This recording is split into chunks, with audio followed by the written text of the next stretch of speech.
Bikin video begitu doang kok mahal, durasi 1 menit. Adik gua juga bisa bikin video kayak gitu mah. Oke, assalamualaikum, kembali bersama saya Geni Nugraha, jasa videografer amatiran. Jadi kita akan ngobrolin kenapa sih membuat video itu mahal ya. Jadi seorang videografer bukan hanya memikirkan pengambilan gambar doang, Pak. Mungkin secara pembelajaran umum ya, pengambilan video itu ada pengambilan cahayanya, pengaturan ISO-nya, itu kan pembelajaran umum. Tapi di samping itu tuh ada yang namanya ide dan gagasan. Misalkan membuat profil lah, atau membuat acara untuk wedding, itu sudah ada ide seorang videografer.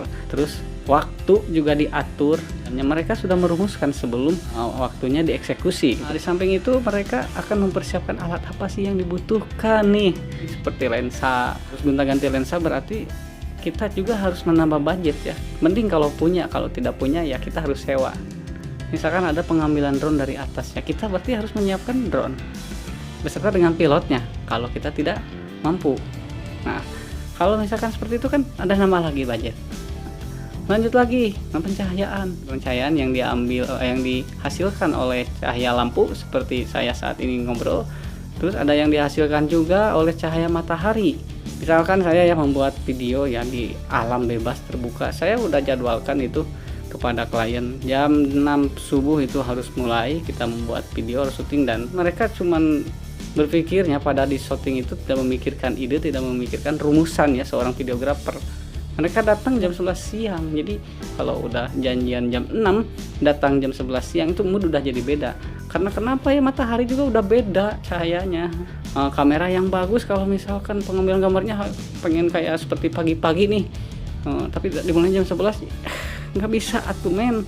Kalian butuh dengan seorang videografer, mungkin videografer juga butuh kerjasamanya dengan kalian sebagai klien. Lain dari alat ya teman-teman, ketika pengambilan gambar itu sudah ada, sudah didapat, mereka masuk ke tahap selanjutnya, itu post produksi. Nah, post produksi ini tuh butuh waktu ya, butuh ide lagi.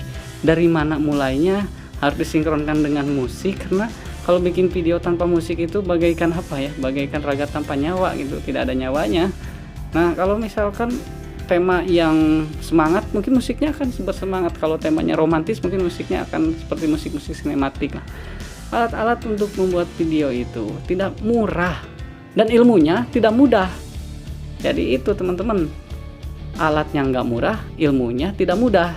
Kita di bidang jasa ya tidak ada UMR-nya, tidak ada standar UMR-nya kita itu. Tapi saya berpesan kepada teman-teman, kalau misalkan teman-teman sebagai pemula sama seperti saya, kalian sudah punya skill tetapi kalian tidak punya sikap. Nih, dengarkan baik-baik teman-teman. Skill itu tidak akan dihargai sehebat apapun kalau kalian tidak punya sikap. Apalagi kalau kalian punya prinsip begini nih, dah kita mah cuman asik-asikan doang, alhamdulillah dapat job juga kita mah happy-happy aja, buat happy-happy, yang penting kita ya bisa berkarya. Pemikiran yang seperti itu adalah pemikiran yang standar, yang tidak punya jati diri. Kedepannya pengen seperti apa, kita tidak punya apa ya, tidak punya sikap yang jelas gitu. Kalau cuman ingin asik-asik aja mungkin ya, hanya sekedar hobi menyalurkan jasa, ya itu hak kalian juga, tapi kalau menurut saya ya kurang tepat gitu. Prinsipnya kurang tepat ya, tolong dipikirkan lagi. Karena kenapa, kalian itu mempunyai skill, kalian itu membawa peralatan yang tidak murah, dan ilmunya tidak mudah kalian pelajari.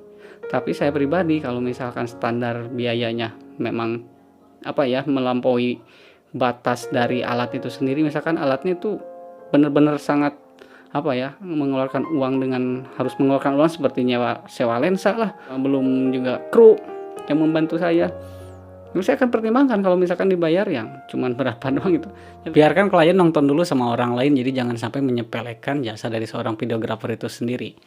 Nah, buat kalian mungkin yang memberikan harga murah, itu kembali lagi kepada kalian, tapi pikirkan. Sedangkan memori yang kalian pakai dalam video itu mahal men. Terus ilmunya gimana? Terus orang-orang yang ikut kalian gimana? Nah, itu ya. Mungkin begitulah teman-teman cerita yang bisa saya sampaikan. Mudah-mudahan bisa menginspirasi buat teman-teman yang sekarang baru saja mau mulai dan sedang memulai. Tetap bersemangat dalam berkarya. Jangan pernah menyerah, karena orang besar itu berpikirnya adalah ide, dan ide. Sedangkan orang yang biasa berpikirnya adalah uang, uang, uang, uang. Sedangkan orang yang lemah berpikirnya adalah sikap orang lain. Ngomongin orang terus. Oke, yuk Assalamualaikum warahmatullahi wabarakatuh.